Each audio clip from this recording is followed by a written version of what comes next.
cette année, le format qu'on a proposé, c'était des journées qui se sont déroulées sur plusieurs territoires sur le département 95 et qui ont toutes eu le même format. Et ces 500 étudiants-là, ils ont tous suivi le même parcours. Le temps d'une journée, ils ont découvert les notions d'esprit d'entreprendre avec un témoignage, avec une sensibilisation aux objectifs de développement durable, parce que ça s'appelle Créa ton impact. Et on les a mis sur une page blanche. L'objectif de présenter un concept qui est sorti de terre comme ça le matin même devant des jurys. Et les équipes qui sont là ce soir, on va tous vous applaudir parce qu'il y a des étudiants qui sont passés dans Créa ton impact et il y a des étudiants qui ont été reconnus par les jurys à la fin de leur journée Créa ton impact et ce sont les finalistes. Et on a 12 équipes d'étudiants qui sont là ce soir invités pour poursuivre l'aventure en tant que finalistes. Donc je vous propose de tous vous applaudir. Donc, comme vous le disait Sylvie, ils sont partis d'une feuille blanche 5 heures pour créer une entreprise. Et quoi de mieux que cette journée pour découvrir l'esprit d'entreprendre, mais surtout l'écosystème entrepreneurial avec lequel on a la chance de pouvoir travailler. Donc, comme vous l'a expliqué Sylvie, ils ont eu l'occasion d'avoir des témoignages de chefs d'entreprise qui sont engagés et qui eux-mêmes portent un projet impactant.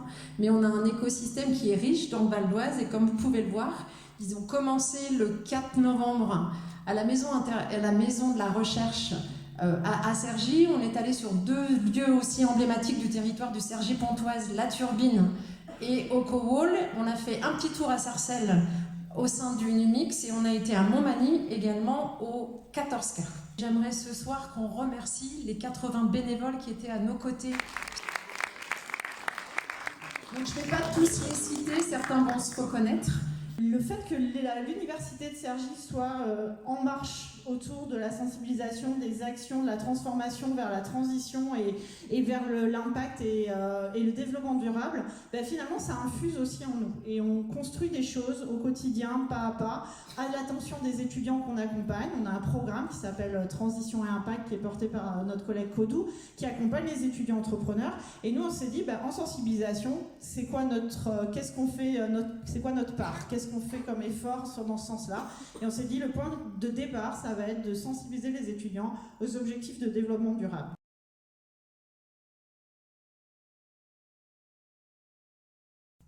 En France, pour trouver un médecin, 7 millions de nos concitoyens ont plus de mal que pour trouver de l'eau dans un vaste désert. Sauf que dans ce désert, on ne meurt pas de soif, on meurt d'inégalité. Vous vous dites peut-être que la télémédecine est la solution. Et c'est exact. Seulement, pour les personnes âgées, en situation de handicap ou qui vivent dans un désert médical, elles n'ont pas toujours accès à des solutions durables pour se faire diagnostiquer au quotidien. Donc, chez Foustis Santé, on s'est demandé comment faire pour rendre la santé plus durable et accessible pour tous les Français. Et c'est là qu'on a inventé le Foustis. C'est un outil formidable qui mesure les constantes vitales et avec une optique HD qui prend des images de qualité. Les données peuvent ensuite être envoyées à un médecin pendant une téléconsultation en temps réel et de manière sécurisée ou tout simplement conservées par l'utilisateur.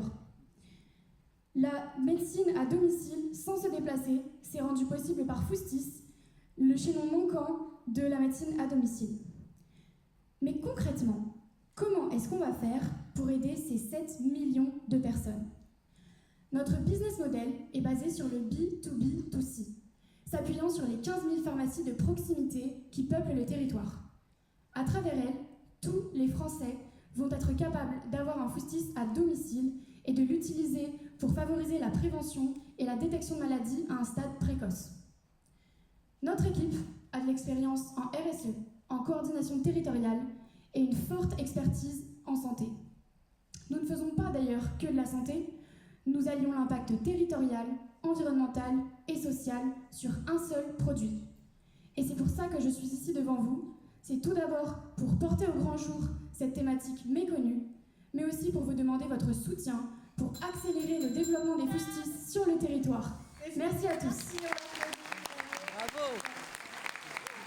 C'est bon pour toi? Tes 2 minutes de gloire? Allez. Allez, le camion étudiant, 2 minutes, c'est bon? On y va, c'est à toi. Saviez-vous que 34% des étudiants sont en précarité alimentaire et que 45% renoncent à s'acheter des vêtements par manque d'argent? Pourtant, il y a des dispositifs qui sont présents mais restent fixes. sont loin des universités et ne sont pas adaptés au rythme des jeunes. Et c'est pour cela que quand les étudiants peinent à avancer, que les repas et vêtements sont jetés, nous avons imaginé un projet engagé pour justement aider, partager, recycler et enfin remettre les étudiants au centre de la solidarité. Nous nous sommes posé une question simple. Et si l'aide venait directement à eux? Notre solution? Un camion itinérant qui va se déplacer toutes les 2 semaines devant les universités CY et les écoles de l'Alliance. Ce que l'on propose, des paniers alimentaires issus des invendus de supermarchés ou de maraîchers partenaires pour réduire le gaspillage et aider et soutenir les agriculteurs qui produisent tous les ans, mais qui voient souvent leurs produits jetés. Des vêtements de seconde main via un système de troc et de dons pour lutter contre la fast fashion. Et nous leur proposerons un système d'abonnement de 2 à 3 paniers par mois. Tout ça regroupé sur une application mobile qui leur permettra de recevoir des notifications de nos passages et de plus centraliser tous leurs besoins. Le camion étudiant, ce n'est pas qu'un service. C'est un lien social, une réponse concrète et une façon d'aider les étudiants qui en ont besoin. Moins de gaspillage, plus de solidarité et plus de solidarité, un camion pour aider, un projet engagé. Rejoignez-nous dès 2026, le camion étudiant et mes collaborateurs. Bravo. Jette-toi, on y va. 120 secondes, 2 minutes, c'est à toi, c'est ton heure de gloire. Vas-y, lance-toi. Alors bonsoir, aujourd'hui je vous présente notre projet Stud Meal, un restaurant solidaire et participatif créé par et pour les étudiants à Cergy. Notre constat il est clair, Cergy est une grande ville étudiante et pourtant beaucoup d'entre nous sautent des repas, mangent mal et n'ont pas accès à une alimentation saine et équilibrée. Le Crous il n'est pas toujours ouvert, les restaurants classiques ils restent trop chers pour des étudiants et les fast-foods c'est mauvais pour la santé. Notre solution, c'est quoi? C'est un lieu qui garantit à chaque étudiant un repas complet, équilibré, entrée plat dessert pour 5 € ou moins. Mais comment? Grâce à un modèle durable et circulaire, on récupère chez les agriculteurs locaux les aliments qui sont invendables mais parfaitement consommables, et du coup à des prix réduits, voire gratuits. On cuisine uniquement végétarien, pour réduire les coûts, réduire l'empreinte carbone et également parce que ça peut toucher un maximum de monde comme ça. Ensuite, du coup pour faire tout ça, on travaille, encore une fois c'est un restaurant participatif, donc on travaille en collaboration avec des bénévoles étudiants et aussi avec des lycées professionnels hôteliers qui trouveront un vrai terrain d'apprentissage pour leurs élèves. Ce concept, il existe déjà, mais il n'existe pas à Cergy alors que le besoin il est bel et bien présent. Et du coup, ainsi, on lutte contre le gaspillage alimentaire, la précarité étudiante, tout en favorisant une alimentation qui est saine, locale, durable et solidaire avec les étudiants. Notre restaurant, du coup, ça serait un lieu de vie et d'entraide et qui est une vraie réponse à plusieurs objectifs de développement durable comme faim zéro, réduction des inégalités et d'autres. Et voilà, donc notre projet, en gros, il vise à faire de Cergy une ville qui est plus solidaire et qui permet à chaque étudiant de ne pas avoir à choisir entre manger et étudier. Merci. Recyclo, c'est bon? Hélène, c'est bon? C'est parti. 100 000 tonnes. 100 000 tonnes, mesdames et messieurs, c'est le nombre de déchets plastiques retrouvés chaque année dans les eaux françaises selon le ministère de la Transition énergétique. Alors nous sommes demandés comment vos enfants, comment nos enfants pourraient retrouver le plaisir d'aller se baigner dans les lacs, les fleuves et les différentes rivières. Pour ça, on a donné naissance à Recyclo. Recyclo, c'est un concept de poubelle flottante qui permet de récolter de façon autonome les déchets plastiques grâce au cours de l'eau. Alors, avec une capacité de 6 kg par jour de déchets plastiques, ça nous permettrait en une année, et avec une poubelle, de pouvoir récolter 200,190 tonnes de déchets. Mais si on se projetait, si on regardait ensemble sur le long terme, avec un projet tel que le nôtre sur 5 ans, avec pour objectif de créer et vendre 27 000 recyclos, c'est 50 000 tonnes de déchets plastiques en moins chaque année. Alors, ces déchets, le but, ce serait de le réimplémenter dans notre chaîne de production et Vous vous demandez sûrement qui sont les personnes qui pourraient être engagées avec nous. Eh bien, les collectivités. Nous allons aider les collectivités à améliorer le quotidien des citoyens.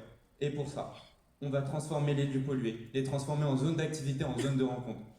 Car Recyclo, ça incarne le respect du vivant, le respect du bien-être du citoyen. Mais ne serait-elle pas une créatrice d'emplois? Car avec un champ d'action possible de plus de 350 000 km² de bassins d'eau, en prenant ensemble seulement les 4 plus grands fleuves de France. Alors je vous laisse vous imaginer l'ensemble des fleuves, des rivières, des différents ports, différents points d'eau en France. Car Recyclo, c'est bien plus qu'une poubelle flottante. Recyclo, c'est notre avenir. Voter Recyclo, c'est choisir un environnement plus durable et permettre à nos enfants de grandir dans un monde meilleur.